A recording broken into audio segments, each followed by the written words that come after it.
지난주 정부는 뜬금없이 안전 문제를 주장하며 일부 품목의 해외 직구를 원천 차단하겠다고 발표하자 온 국민이 패닉에 빠졌습니다.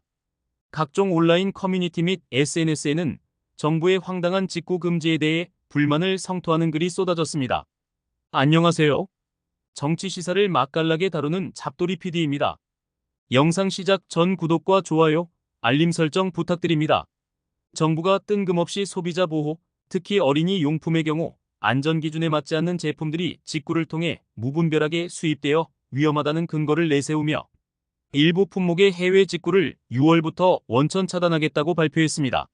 아닌 밤중에 홍두깨라고 충분한 논의도 없이 갑자기 발표된 정부의 해외 직구 금지 조치에 화가 난 국민들은 소비자의 선택권을 제한하고 시장의 자유를 침해하는 잘못된 정책이라고 성토했습니다. 온라인상 글을 살펴보면 소비자는 물론 전문가들도 규제는 필요하지만 과도한 규제는 오히려 시장에 부정적인 영향을 미칠 수 있습니다라고 우려를 표하기도 하였습니다.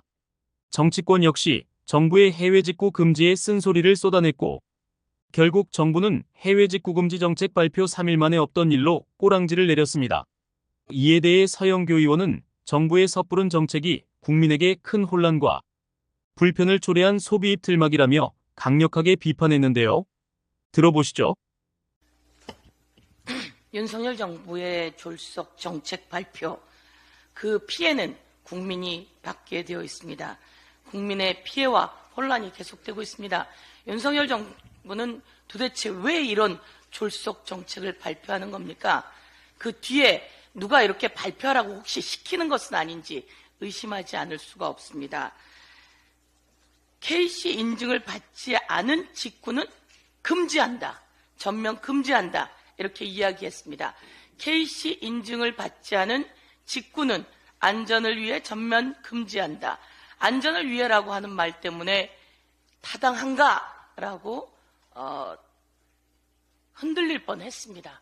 그런데 KC 인증을 받아야만 그 직구를 허용한다라고 이야기를 했습니다.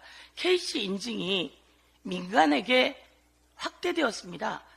국가가 KC 인증을 하던 것을 민간으로 확대시켰습니다. KC 인증을 민간이 하게도 되어 있습니다. 그럼 이 KC 인증을 받아야 한다라고 하는 이유는 또한 무엇일까요? KC 인증을 하는 회사들도 민간도 이익을 보게 되어 있죠. 이 KC 인증을 하는 민관과 회사 등은 또 누구에게 잘 보이려고 할까? 누가 이것으로 이득을 갖는 것일까? 의심을 하지 않을 수 없고 이런 의심과 의혹이 인터넷상에 아주 확산되어 있다는 것을 국민 여러분께 알려드리고 싶습니다. KC 인증을 하지 않으면 모두 다 금지한다라고 이야기했다가 모두 막는 것은 가능한 이야기가 아닙니다.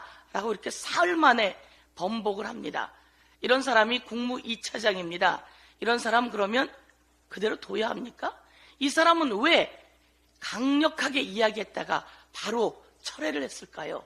여론 때문만은 아닐 겁니다. 강력하게 14개 부처가 함께 합의해야 되는 이런 내용들, 법 개정이 필요한 이런 내용들을 이 사람이 이렇게 발표한 데는 누군가 하라고 강하게 시켰을 겁니다. 그게 누구인지 밝혀내야 합니다. 그러다가 갑자기 또 철회하는 데는 그 누군가가 당황했기 때문일 거다. 국민들이 모두 다 이에 대해서 문제 제기하자 철회하긴 했지만 누군가의 손이 뻗친 것은 아닌지 자꾸 의심을 하지 않을 수가 없습니다. 이것은 국민에 대한 소비 입틀막이다. 이렇게 이야기를 하고 있습니다. 과거 주 69시간 노동시간 도입 때도 마찬가지로 대통령의 졸속 정책 발표가 있었는데 이에 대해서 노동자와 그 가족들 그리고 국민이 모두 문제 제기하자 철회하고 지금까지 유야무야하고 있습니다. 수능 킬러 문항 폐지도 그러했습니다. 만 5세 초등학교 입학 또 이런 방식으로 졸속으로 발표했다가 또 철회했습니다. 그냥 던지고 보는 윤석열 정권의 졸속 정책 과연 그냥 졸속일까요? 아니면 누가 뒤에서 지시하고 배후 조종하는 것일까요? 문제를 제기하지 않을 수 없습니다. 이번 사건이 단순하게 정부의 실책이 아닌 누군가에 의해 의도적으로 벌어진 일이라고 서영교 의원이 주장했는데요. 22대 국회가 개원되면 해당 상임위에서 이번 해외 직구 금지 파문에 대해 철저하게 조사하여 책임자를 문책해야 할 것입니다. 여러분의 생각은 어떠신가요? 댓글로 의견을 공유해주세요. 이번 영상이 유익했다면 좋아요 버튼을 눌러주시고 채널 구독도 잊지 마세요. 다음 영상에서 만나요.